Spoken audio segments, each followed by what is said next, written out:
Là, il est 19h47 et je suis en train de faire quelques petites exercices tout en regardant un documentaire qui porte sur la gestion financière au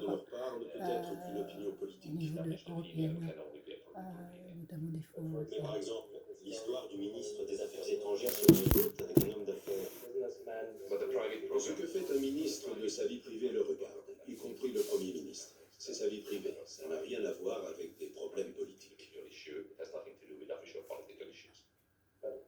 Mais si le propriétaire du yacht est un homme d'affaires qui touche de l'argent du gouvernement, ça devient une question publique. Ce n'est plus une affaire privée, c'est de la corruption. Je le répète, regardez les activités d'Atlazzo, c'est une organisation politique. Le média est soumis à une forte pression. Le gouvernement présente toutes les voix critiques comme des agents à la solde de l'étranger.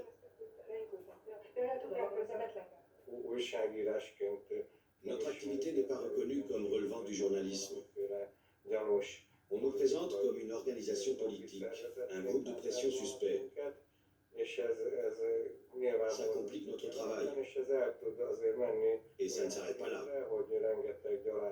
Nous recevons des tas de mails haineux, surtout de la part de gens qui soutiennent le gouvernement.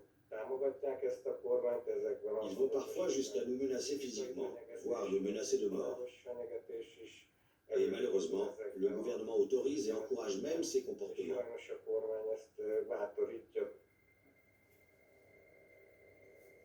Même les grands médias comme Index, le site d'information le plus consulté de Hongrie, a été mis au pas. Tous les journalistes ont démissionné quand le rédacteur en chef, Szabolcs Dúl, a été obligé de partir. Voici la vidéo de son discours d'adieu à ses collègues. Officiellement, il a été remercié pour des motifs économiques. Mais il gênait clairement le gouvernement. Index est l'un des sites d'information les plus appréciés de Hongrie.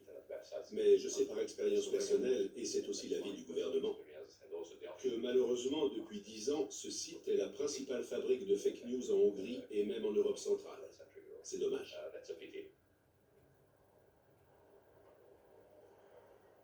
Szabolcs Dúl est l'un des grands journalistes de Hongrie. En l'espace de quelques années, il a été licencié 2 fois. En cause, son exigence d'indépendance.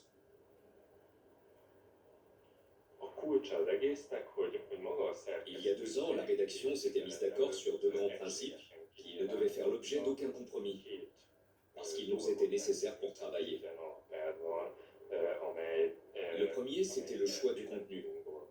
Personne n'a le droit de nous dire ce que nous devons ou ne devons pas écrire.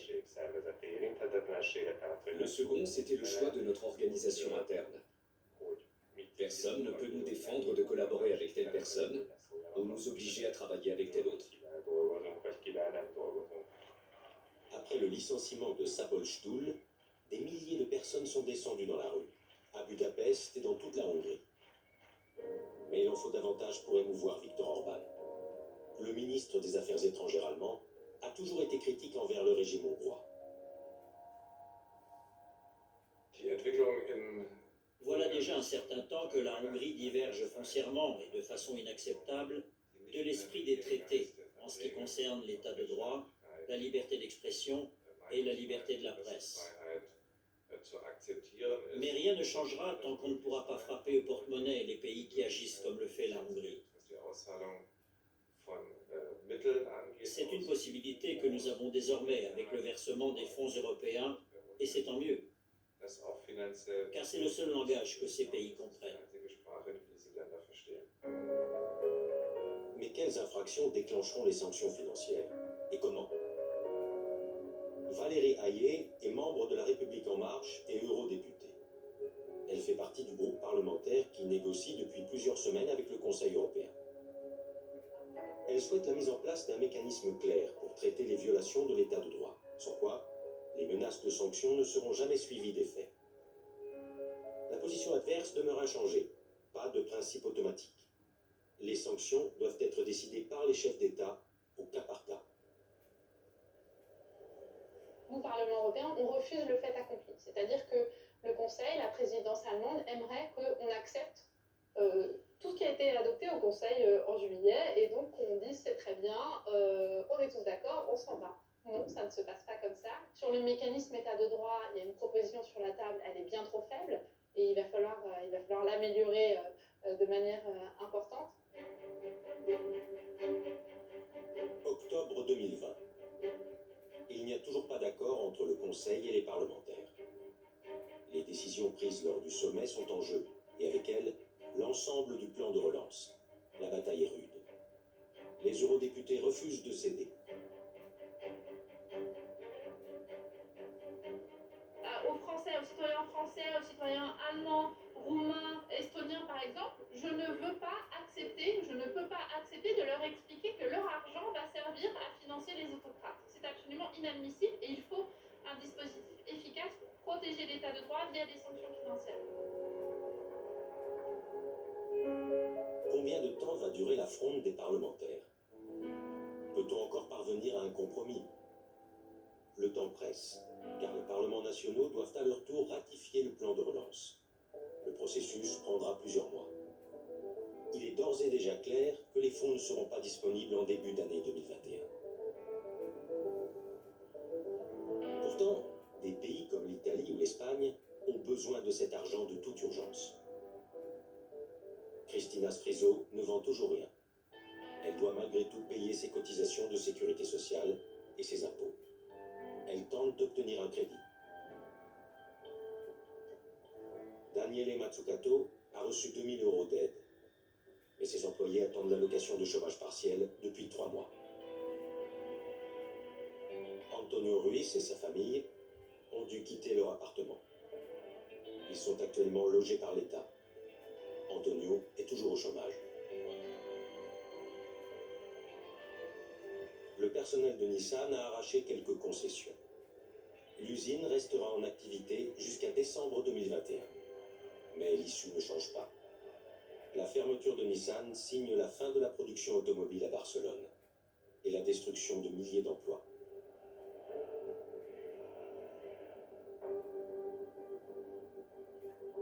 À la fin octobre, le nombre d'infections explose partout en Europe.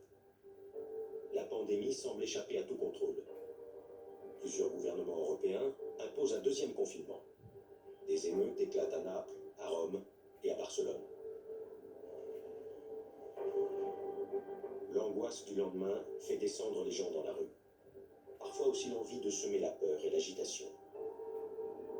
Cette situation, beaucoup l'avaient annoncée, et tout le monde la craignait. À présent, elle est là.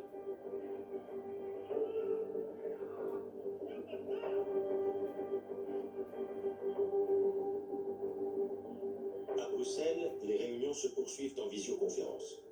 On dit que les négociations touchent à leur fin. Le Parlement, le Conseil et la Commission ont trouvé des compromis sur les questions qui faisaient débat. Il était temps. L'existence même d'innombrables citoyens européens est en jeu.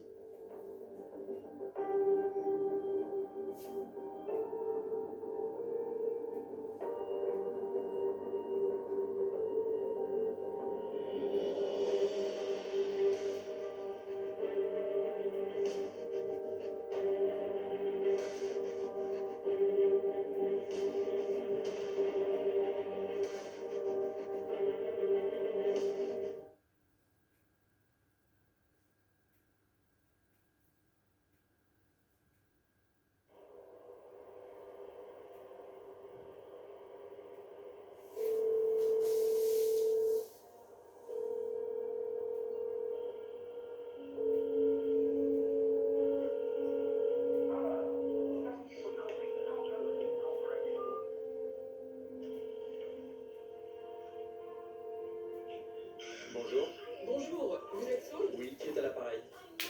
Je m'appelle Queen Nystrom, je suis conseillère municipale et je me présente au Congrès comme démocrate dans la 8e circonscription du Minnesota. Je vous appelais pour Attendez. vous inviter. Non, on ne participe pas à ce genre de choses, désolé.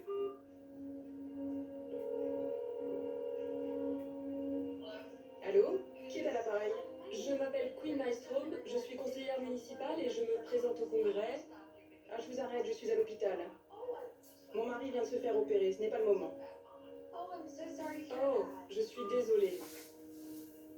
Pour ma campagne, la grande majorité de mon temps est consacrée à passer les appels. Nous avons déjà fait la première tranche de contribution et je pense qu'il y en aura 2, peut-être 3 de plus.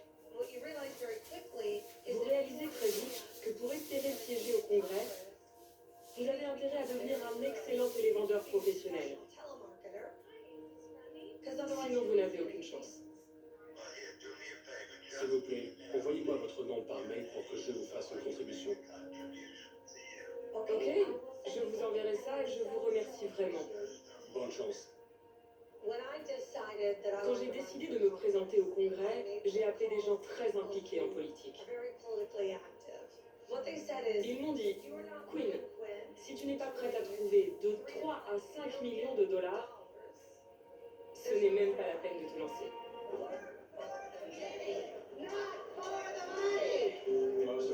La plupart des Américains sont d'accord sur le fait que l'argent est le principal problème de notre système politique.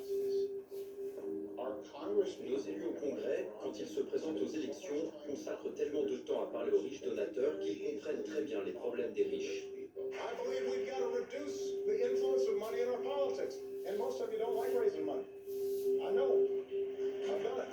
Bonsoir, merci pour votre soutien. Voilà l'argent. Cela me rappelle les républiques bananières qui favorisent les plus riches et leur permettent d'exploiter le système.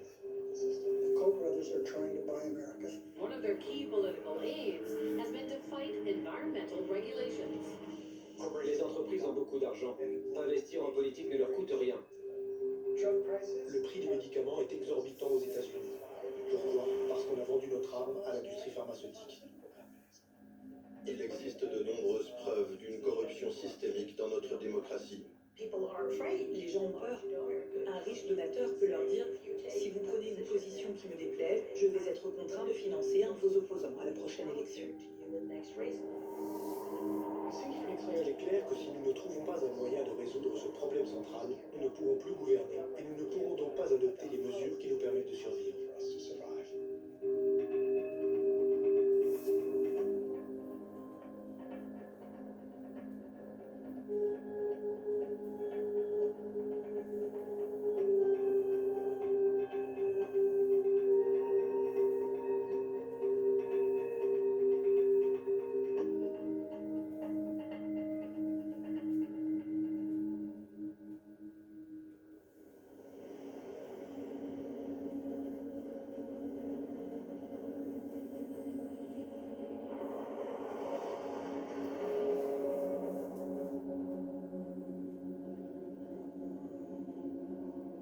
Je m'appelle Tracy Harrison. Je suis membre de la Chambre des représentants de Caroline du Nord. Je suis démocrate depuis toujours. Les assemblées des États jouent vraiment un rôle significatif. En Caroline du Nord, nous sommes 170, 50 au Sénat et 120 à la Chambre.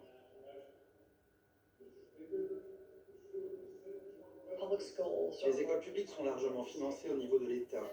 Les réglementations environnementales sont souvent du ressort de l'État. Le contrôle des armes à feu, les droits des femmes, les impôts locaux. C'est un rôle vraiment important. Lors de ma première élection, j'ai battu un républicain sortant. C'était en 2004 et ça avait coûté 450 000 $. Je trouvais ça problématique, mais c'est devenu bien pire.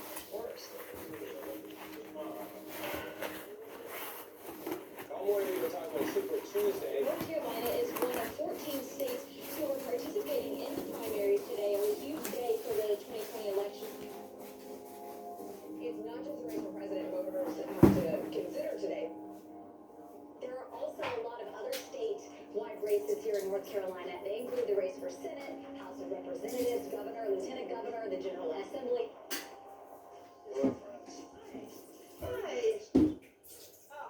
Où en est la participation? Plutôt tranquille, on en est à 88 personnes. C'est peu. Oui. Merci d'être venu voter. Je vais voter. Je suis président de la campagne démocrate pour la Chambre de Caroline du Nord.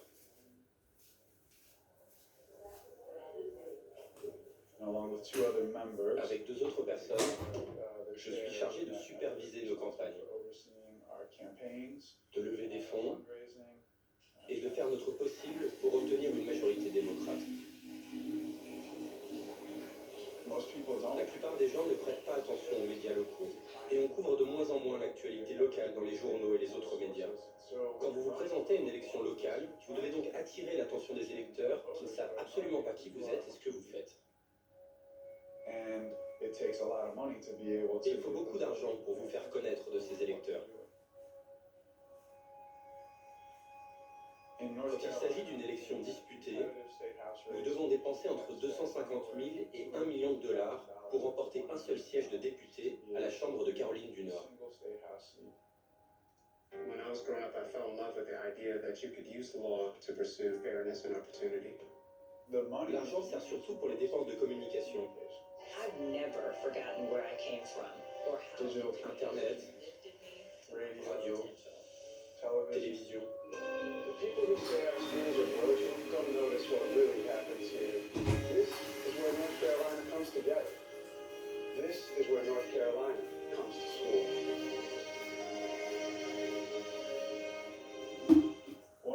Lors de ma première candidature, un de mes partenaires politiques m'a dit « Prends l'argent de ceux qui t'en donnent, vote selon tes convictions et laisse-les décider s'ils veulent te faire une nouvelle contribution ou pas. »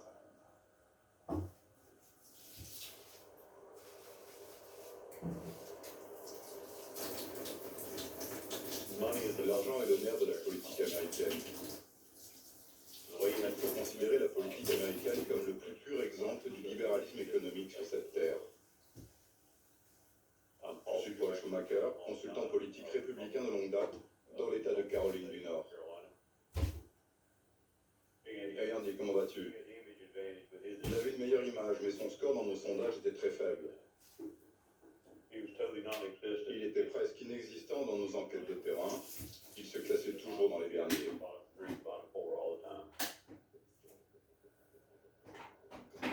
J'ai participé à des centaines d'élections à la Chambre des États, à de nombreuses élections au Congrès, et nos sénateurs à Washington sont tous de mes clients.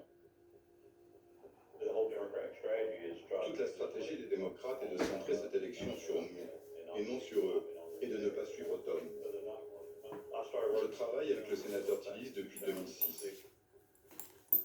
J'étais responsable de la stratégie pour son élection au Sénat à Washington en 2014 et je suis le consultant principal pour sa campagne de réélection en 2020. C'est le quota hebdomadaire. Quota de quoi? D'appels téléphoniques. Et le porte-à-porte, ça donne quoi? C'est un peu meilleur, je crois, mais ce n'était pas non plus 2 fois mieux. Nous dépenserons 90% du budget média dans la télévision traditionnelle, le câble, le satellite et les vidéos sur Internet. En 2014, nous avons eu ici l'élection au Sénat la plus chère de l'histoire des États-Unis, la première élection de Tom Tillis. Le coût total était d'environ 120 millions de dollars.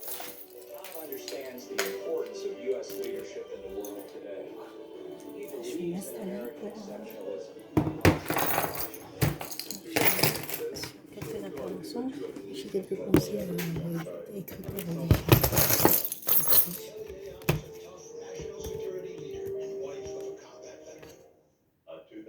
En 2018, Rick Scott, alors gouverneur de Floride, a battu ce record, avec 160 millions de dollars dépensés pour son élection au Sénat.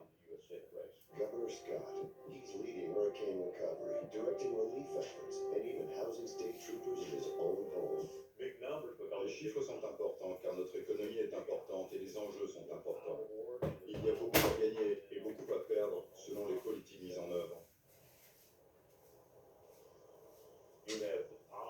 Certaines décisions votées au Congrès ont une incidence considérable sur l'activité des entreprises. Pensez au marché financier, à la réglementation du secteur bancaire, etc.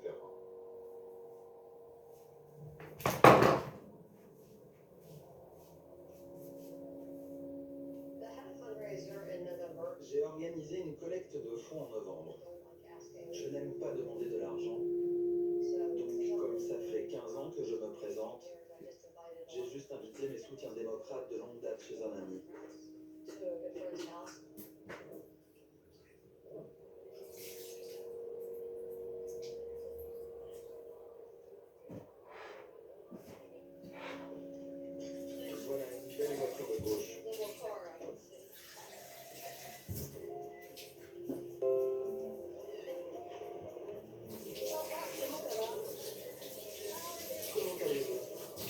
toutes ces choses en fait. C'est plus simple avec la politique. L'idée, c'est de récolter autant d'argent que possible pour la campagne de réélection. Bonsoir Gary. Merci d'être là. Merci de votre soutien. Il y a du monde. Oui, je mets ça.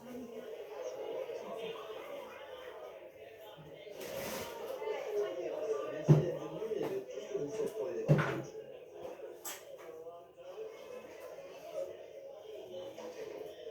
Voilà l'argent.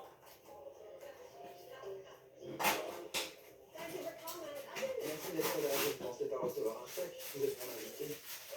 Ah, vous en avez un autre. Merci pour votre soutien. J'ai dû lever environ 70 000 $, ce qui est une somme plutôt correcte. Notre chef de la Cour suprême.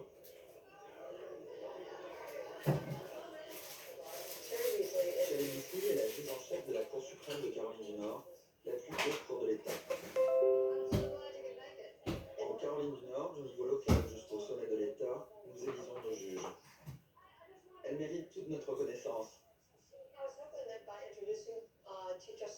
Je voulais présenter la juge en chef à mes donateurs pour qu'ils puissent soutenir sa campagne. C'est assez décevant que les juges doivent récolter des fonds, mais c'est pourtant le cas. C'est pourquoi je demande à tous les amis de Pricey d'être aussi mes amis. Je vous suis très reconnaissante car on vous demande tout le temps des contributions. C'est fondamental de reprendre notre État et d'en faire un phare du progrès. Avec votre aide, nous reprendrons un affectation de l'État.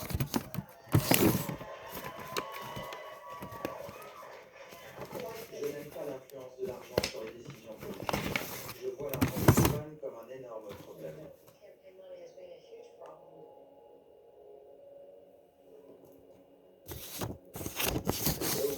Pour un donateur, il est illégal de dire si vous ne votez pas comme on le souhaite, nous supprimerons nos contributions lors des prochaines élections. La pression se manifeste donc de façon plus opaque, par des rumeurs, par des gens qui ne sont pas eux-mêmes les donateurs. La rumeur dit telle entreprise est très contrariée par la position de votre groupe sur ce vote. Et je crains que cela n'affecte grandement leur participation aux prochaines élections. La menace est donc faite de façon détournée.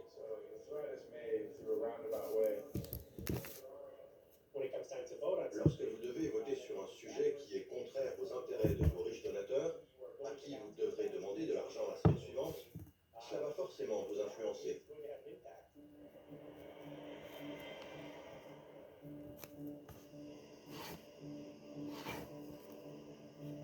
Duke Energy est une compagnie d'électricité. C'est le plus grand fournisseur d'électricité des États-Unis. En Caroline du Nord, elle détient un monopole régulé et dessert plus de 90% des foyers et des entreprises de l'État. Today, we can connect more. At Duke Energy, we're doing more too. So no matter how much you do, we're always here with power for your life. Le projet de loi 559 a été introduit par des républicains et des démocrates de l'État. La première partie n'était pas très controversée, mais la seconde partie aurait permis à Duke d'établir une tarification pluriannuelle, et donc de générer des coûts de plusieurs milliards sans avoir à rendre de compte pendant 5 ans. Cette section permettait aussi à Duke d'augmenter leur profit de 1,5% de plus que la marge actuellement autorisée. En tout, le surcoût pour les consommateurs se serait compté en milliards de dollars sur 10 ans.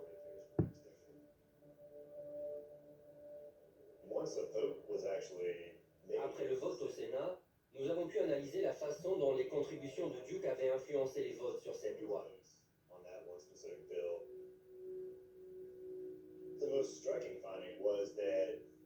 Le plus frappant fut de découvrir que les sénateurs qui avaient voté en faveur de la loi 559 avaient reçu 568 150 $ au cours des 10 dernières années, contre seulement 57 550 $ pour les sénateurs qui ont voté contre. Ceux qui soutenaient la loi ont donc reçu 10 fois plus d'argent que ceux qui s'y opposaient. Duke utilisait ses dons de façon extrêmement stratégique. Plus des 3/4 des contributions sont allées aux législateurs qui occupaient des postes importants au Sénat et dans les commissions où le projet de loi devait passer. Parfois, les grands donateurs exercent de l'influence sur un groupe parlementaire, sur un leader politique, un président de commission. Parce que quand vous êtes un dirigeant politique, vous ne vous inquiétez pas seulement pour votre propre élection. Vous vous dites, est-ce que ces donateurs vont soutenir tous mes collègues et tous ceux que je souhaite faire élire? En 2002-2003, il y a eu une initiative législative pour demander à Duke de réduire les émissions polluantes qui émanent des cheminées. Je me souviens d'une discussion avec un sénateur sur l'importance de cette loi et sa réponse fut: comment pourrais-je voter avec les défenseurs de l'environnement qui me font des chèques de 250 $ alors que Duke Energy me fait des chèques de 4000 $?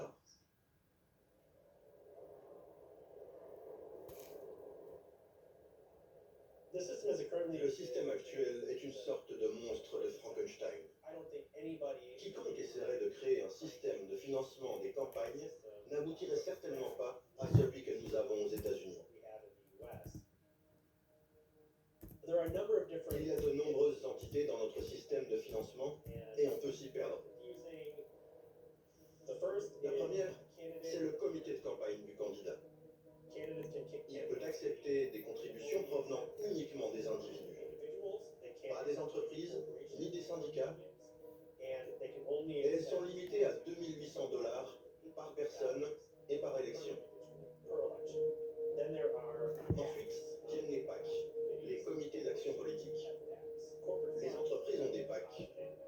Les fonds de l'entreprise ne peuvent pas financer les PAC, mais les dirigeants et les cadres de l'entreprise peuvent contribuer au PAC, et ensuite le PAC fait des dons aux candidats. Les PAC peuvent accepter des contributions jusqu'à 5000 $ par personne et faire des donations de 5000 $ maximum par candidat. Ensuite, il y a les comités des partis politiques, le Parti républicain et le Parti démocrate. Ces comités peuvent accepter des contributions bien plus importantes, plus de 30 000 $, qui peuvent être utilisés pour soutenir les candidats du parti. Les sondages montrent systématiquement que les électeurs républicains comme démocrates estiment que l'argent a trop d'influence sur la politique. Ils veulent davantage de régulation. Mais le problème, c'est que depuis 10 ou 15 ans, on assiste au démantèlement progressif des lois sur le financement des campagnes par la Cour suprême.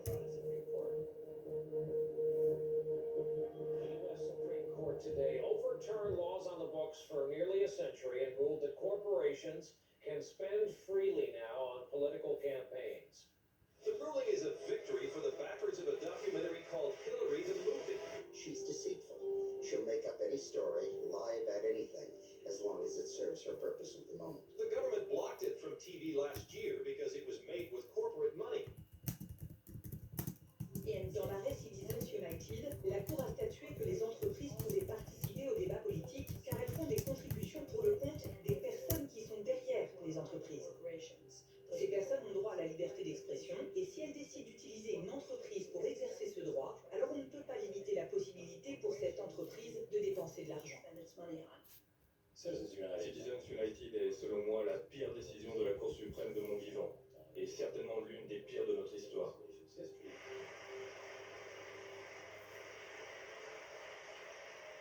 Last week, the Supreme Court reversed a century of law that I believe will open the floodgates for special interests, including foreign corporations, to spend without limit in our elections.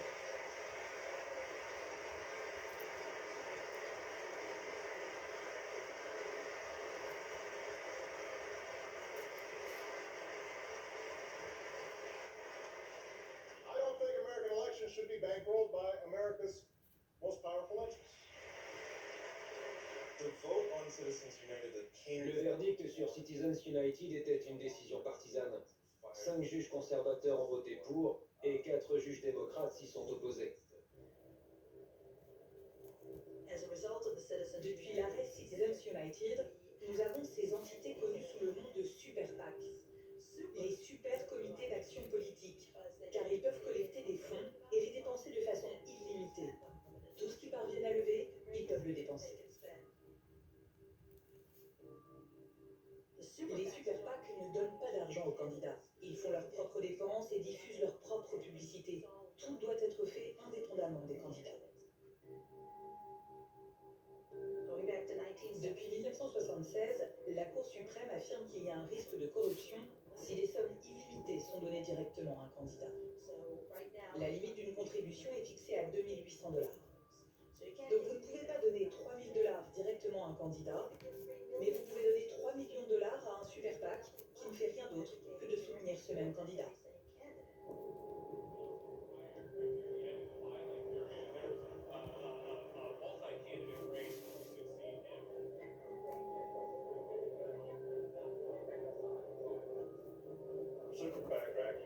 Les super PAC sont autorisés à faire campagne pour faire élire ou faire battre un candidat. Mais ils ne peuvent pas se coordonner sur les publicités, sur leur contenu, le moment de la diffusion ou le support de ces publicités. Tout doit être fait de façon totalement indépendante.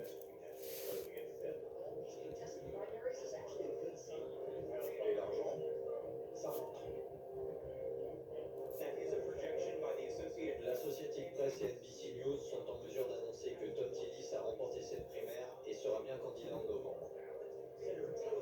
La première victoire du sénateur Tillis avait été très coûteuse, l'une des élections au Sénat les plus chères du pays.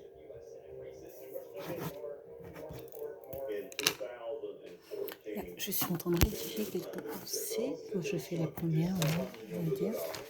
Je pense qu'il y a une ou deux supplémentaires. Je vous dis à tout de suite.